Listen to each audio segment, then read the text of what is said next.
Hello বন্ধুরা, তোমরা সবাই কেমন আছো? আশা করি সবাই ভালো আছো। আজকে আবার একটি নতুন ভিডিও নিয়ে চলে এসেছি তোমাদের সামনে।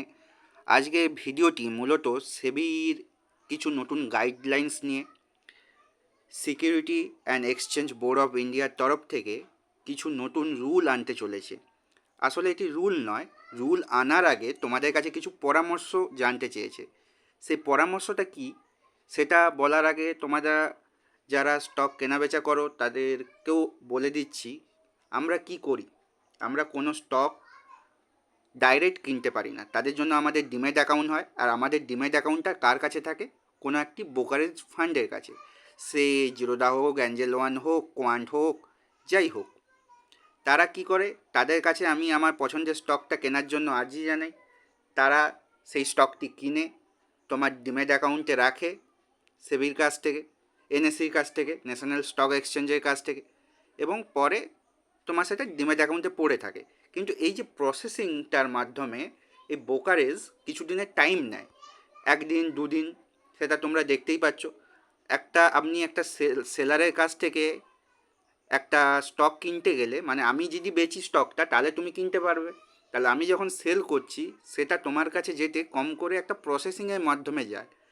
কারণ তার মাঝারে একটা ব্যক্তি থাকে, ব্যক্তি বলা ভালো, একটা কোম্পানি বা ইনস্টিটিউট থাকে, সেটা হলো স্টক এক্সচেঞ্জ। সেটা এনএসি বিএসসি অন্তর্গত।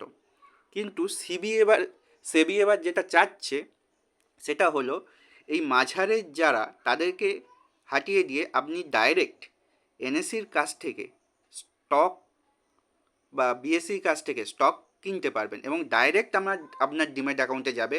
মাঝারে এই যে স্টক এক্সচেঞ্জ, যে ব্রোকারেজ যাকে আপনি দেন, তাদের ভূমিকা থাকবে জিরো। মানে আপনি কোনো সেলারের কাছ থেকে ডাইরেক্ট আপনার কাছে আবার স্টক চলে যাবে আপনার ডিমেট অ্যাকাউন্টে। মাঝারে এই যে স্টক এক্সচেঞ্জের অ্যাকাউন্ট মারফত হয়ে আপনার কাছে আসতো, সেই মারফতটা রাখতে চাচ্ছে না সেবি, এবং তার জন্য আপনাদের কাছে রায় জানতে চেয়েছে। এবং এই রায়টি আপনি জানবে কোথা থেকে? সেটা জানতে গেলে আপনাকে সেবির নিজস্ব সাইটে আসতে হবে, এবং এখানে রিপোর্ট অ্যান্ড স্ট্যাটিস্টিক্সের সাইডে এলে আপনি দেখতে পাচ্ছেন এখানে যে রিপোর্ট দেওয়া হয়েছে, সেখানে আমরা চলে যাব 9 মের একটি রিপোর্ট।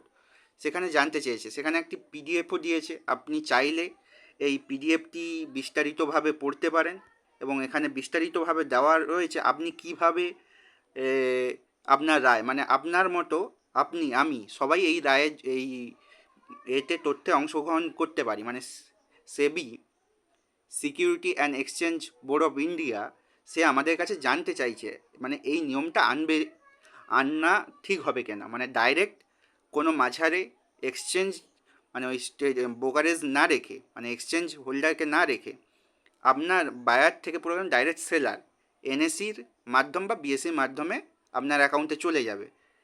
সেটা আপনি আপনার মতামত দেবেন, এবং মতামতটা কিভাবে দেবেন সেটাও আপনাকে দেখিয়ে দিচ্ছি। আপনারা যদি বেঁকে যান, এইখানে দেখুন প্রিভিউ ইওর কমেন্টস। এই প্রিভিউ ইওর কমেন্টসে এলে, এটা আমার ডেসক্রিপশানেও দেওয়ার থাকবে, আপনি ভালো করে পড়ে আপনার মতামত, আপনার নেম, মোবাইল নাম্বার, আপনার সিটি, স্টেট, সব কিছু দিয়ে আপনার যে মত, এটা এই নিয়মটা আসা ঠিক কি না, সেটা আপনি এখানে আপনার ভোট দিতে পারেন। আশা করি তোমাদের কাছে বোঝাতে পারলাম। এই আমাদের টাকা কি হয়, যে আমরা কারো কাছে স্টক কিনলাম, সেটা ব্রোকারেজের কাছে কিছুদিন থাকলো, এবং তারা তাদের মাধ্যম থেকে তারপরে আমাদের কাছে আসে।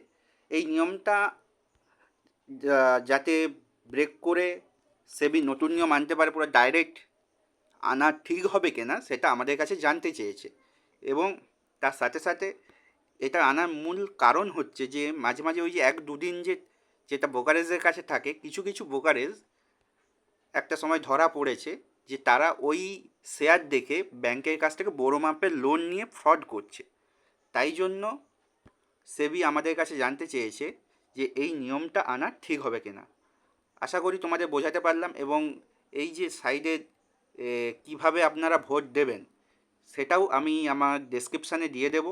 মানে আপনার মতামতটা কিভাবে দেবেন সেটা আমি আমার ডেসক্রিপশানে দিয়ে দেবো। আপনি অবশ্যই আগে পিডিএফটা পড়বেন, এখানে ভালো করে পিডিএফ এখানে বিস্তারিতভাবে দেওয়া রয়েছে। যে কেন আনতে চলেছে, কিভাবে আপনি এটা আপনার মতামত দিতে পারবেন। তো আশা করি আপনাদের বোঝাতে পারলাম, এবং ভিডিওটি যদি ভালো লেগে থাকে অবশ্যই লাইক শেয়ার সাবস্ক্রাইব করতে ভুলবেন না। আজকের মতো এই অবধি, বাই বাই।